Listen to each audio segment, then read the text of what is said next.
পুরুষ হওয়া এত সহজ না। আমাদের মাথার মধ্যে অনেক কিছু ঘোরে, সত্য তোমাকে করে বোঝা যাবো না।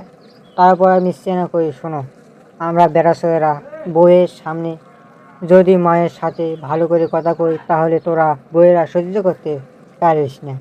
কি কও, কি কন? বউ মায়ের আসলে তোরা থাকা সন্তান। আবার মায়ের সামনে বউয়ের সাথে যদি ভালো করে কথা কই, তাহলে মাও কবি বউয়ের গোলাম হয়ে গেছে, বুঝছো? আবার স্বল্প যদি জেদ করে আহ্লাদ করে এর জন্য যদি মারি, আবার কবি তোমার দয়া মায়া নাই। আবার যদি কিছু না কই, তবে আবার কবি আশকারা দিয়ে দিয়ে ছবিগুলা বন্দর বানাছেন।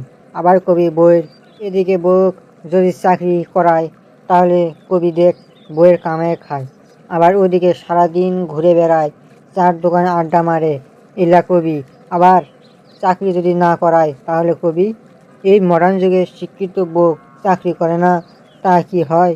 বাড়িতে থেকে বাইরে হওয়াও দেয় না। ইসলামী মাইন্ড হয়ে গেছে, এটা দেখা কথা কোথাও ছাড়বি না।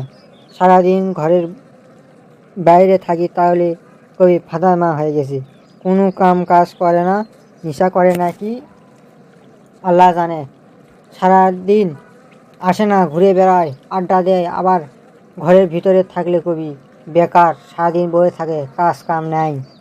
আমি স্ত্রীর মাঝে কেসাল হবি, ঝগড়া হবি। যদি মিশিয়ানা টাঁচ লাগে, তাহলে কবি বুক ধরে বোঝা নির্যাতন করে, শালা একদম খারাপ। যদি স্বামীক ধরে মারে, তাহলে কবি শালা কাপুরুষ। আসলে কি জানে, বেটা ছেলেদের কোনো কিছুই আপন হয় না।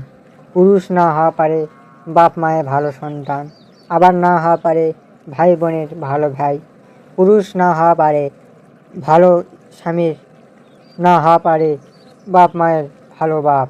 পুরুষের জীবন পুরাটাই ধোঁকা, ধোঁকা।